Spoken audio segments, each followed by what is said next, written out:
Mughal at Edict of Sakoku bilang bahagi ng ang Asya sa panahon ng pagkagalugad at kolonyalismo. Sa video na ito ay sasagutin ang mga katanungan na paano nagsimula ang Imperyong Mughal? Bakit lumawak at nagtagal ang imperyong ito? Ano ang Tokugawa Shogunate? At ano ang layunin at epekto ng Edict of Sakoku? Simulan natin sa paano nagsimula ang Imperyong Mughal. Ito ay nagsimula kay Babur.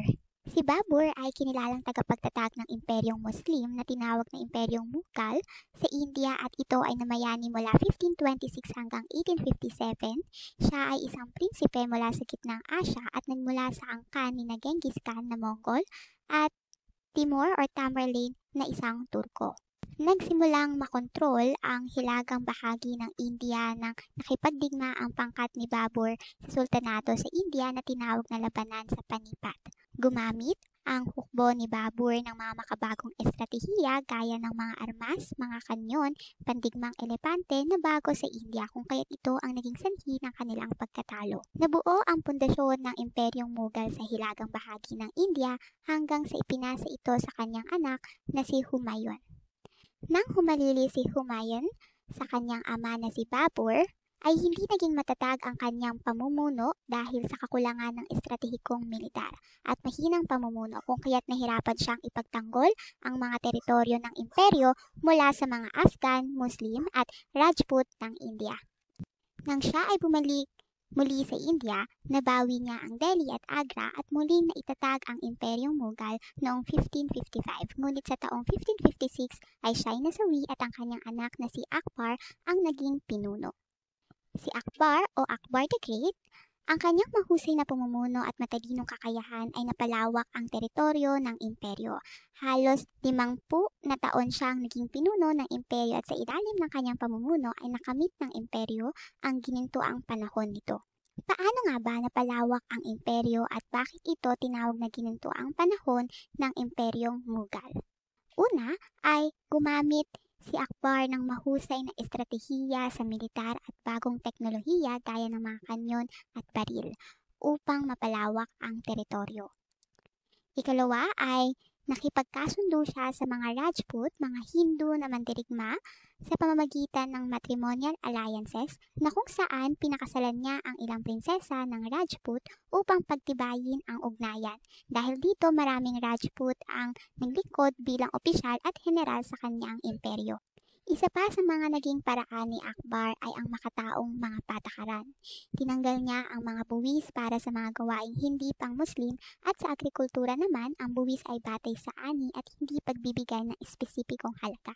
Pinahintulutan ang mga Hindu at iba pang grupo na magkaroon ng mataas na posisyon sa gobyerno gaya na lamang ng pagkakaroon ng Heswitang guro sa kanyang anak. Dahil dito naging tapat ang mga lokal sa kanya. Isa rin sa mga pinatupad ni Akbar ay ang pagkakaroon ng mansabdari system kung saan binibigyan ng ranggo at tupain ang mga opisyal kapalit ng kanilang serbisyo at katapat. Pinahalagahan din sa pamumuno ni Akbar ang kultura, sining at edukasyon sa pamamagitan ng pagpapatayo ng mga paaralan na para sa lahat ng pangkat lalo na sa mga Hindu. Kung kaya't sa panahon ni Akbar, ang Mughal Empire ay napalawak at napanatili niya ang pagkakaisa ng iba't ibang lahi at reliyon sa imperyo sa pamamagitan ng militar na pananakop, pakikipag-alyansa, reforma sa pamahalaan at epektibong pagpupuwis. Ano nga ba ang naging kahalagahan ng pamumuno ni Akbar at ang pagpapatupad ng mga patakaran na ito? Una ay napalawak ang imperyo, lumawak ang Mughal Empire at nasakop ang malaking bahagi ng India, Pakistan at Bangladesh. Nagkaroon ng religious tolerance na kung saan napagkaisa ang iba't ibang lahi at reliyon sa imperyo na naging dahilan ng pagbawas ng mga alitan. Ito rin ay kinilala bilang ginintuang panahon ng kultura at sining dahil suportado ni Akbar ang pagpapaunlad sa arkitektura, sining at panitikan. Naging matatag na pundasyon ang kanyang pamumuno sa mga sumunod na henerasyon dahil ang kanyang matalinong pamumuno, makatarungang mga patakaran at organisadong pamamahala ay nagdulot ng mahabang kasaganahan at kapayapaan. Nang mamayapa si Akbar, ang pumalit sa kanya ay ang anak nitong si Jahangir na kung saan sa kanyang pamumuno ay pinagpatuloy lamang niya ang mga reforma ng kanyang ama at pinahalagahan ang hustisya at ang pagsuporta sa sining at kultura. At ang sumunod na naging emperador ng imperyo ay si Shah Jahan.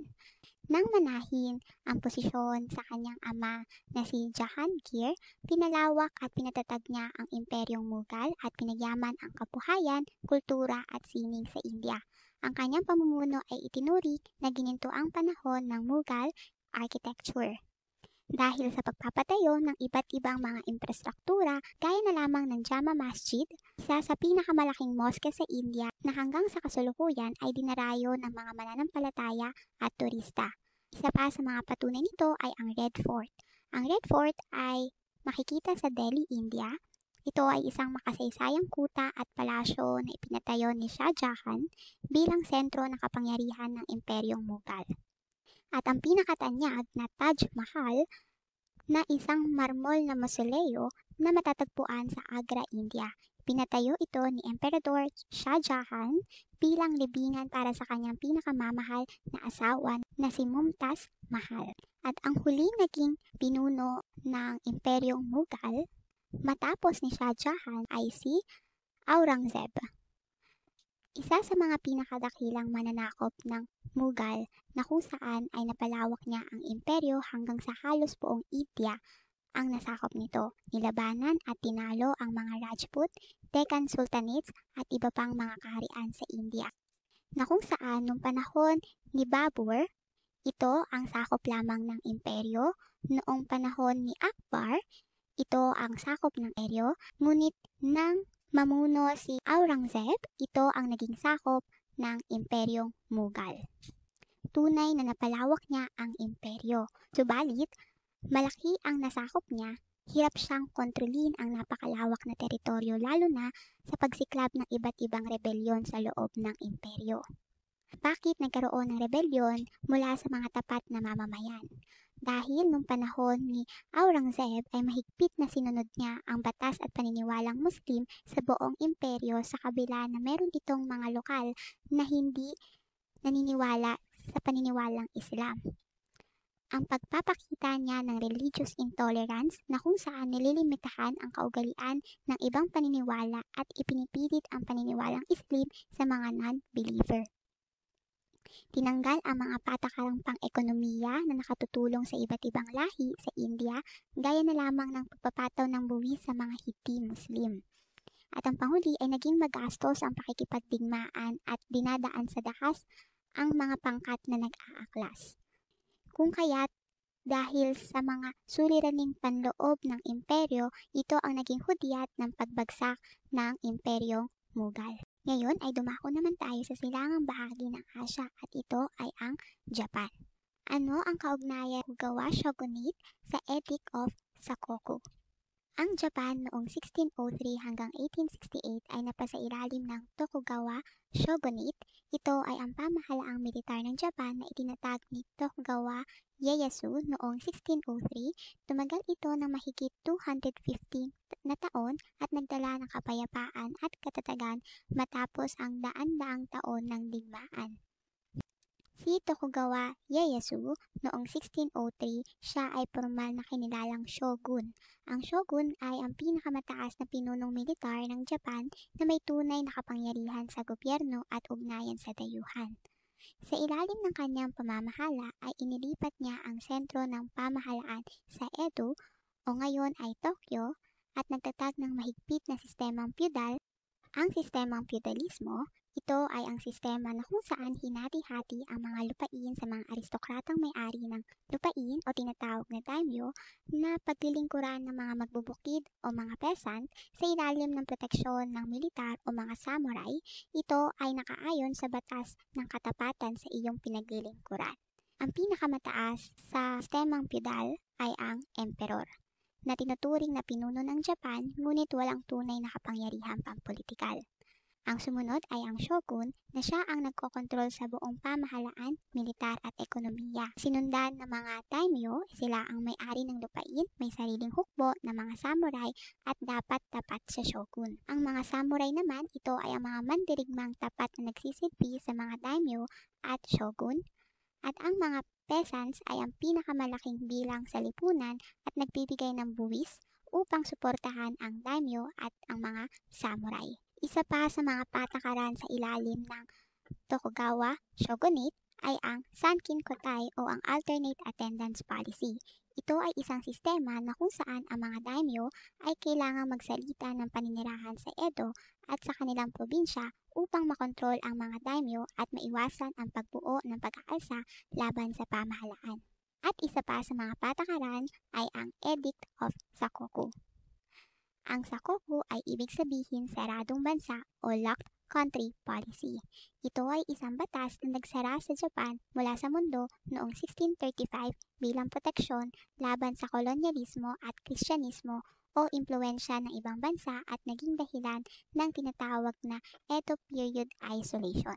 Ano ang layunin at mga patakaran ng Edict of Sakoku? Ang layunin nito ay mapanatili ang kultura, maiwasan ang kolonyalismo ng mga kanluranin at mapatatag ang kapangyarihan ng pamahalaan sa Japan.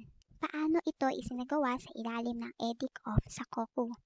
Ipinagbawal ang mga Hapones na maglakbay palabas ng Japan o bumalik galing sa ibang bansa. Ang paglabag dito ay may mabigat na kaparusahan. Limitado ang kalakalan at ugnayan. Tanging Dutch, Chinese at Korean lamang ang maaaring makipagkalakalan sa Japan at sa espesipikong daungan lamang na inilaan ng pamahalaan. Ipinagbawal ang Kristyanismo upang maiwasan na magamit ang relihiyon sa pananakop ng kanluranin. Ang mga misyonerong Kristiyano ay pinaalis sa Japan at ang mga Kristiyanong Hapones ay tinugis o ipinapatay. Ano ang naging epekto ng Edict of Sakoku? Nagkaroon ng ilang rebelyon. Ang mahigpit na patakaran gaya ng pagpapapatay sa mga Kristiyano, matinding buwis at kahirapan ay naging sanhi ng pagprotesta ng maraming Hapones gaya ng rebelyong Shimabara noong 1637 hanggang 1638. Isa pa sa mga naging epekto ay naging sarado ang Japan. Naging sarado ang Japan sa loob ng mahigit 200 taon na naging dahilan ng pagiging malaya sa impluensya ng kanluranin. Nanatiling tradisyonal dahil limitado ang interaksyon sa labas ng Japan, kung kaya't nagdulot ito ng walang pagbabago lalo na sa aspetong teknolohikal at industrial. Isa pa sa mga naging epekto ay napanatili ang katatagan at kaayusan ng pamahalaan at ang kulturang Hapon. Tandaan natin, ang mga kaganapang ito ay pinatunayan lamang na may kabihasnan at imperyo sa Asya at may sariling kultura at nakikipag-ugnayan na sa isa't isa ang mga Asyano bago pa man tuluyang magkaroon ng direktang ruta ang mga kanluranin sa panahon ng pagkagalugad. Ang mga kaganapang ito sa kasaysayan ay nagpakikita din ng pagpapahalaga na maging balanse ang tradisyon at pagbabago, pagkakaroon ng respeto sa pagkakaiba-iba at pagbuo ng ugnayan o koneksyon sa ibang bayan upang umunlad at mapatatag ang lipunan.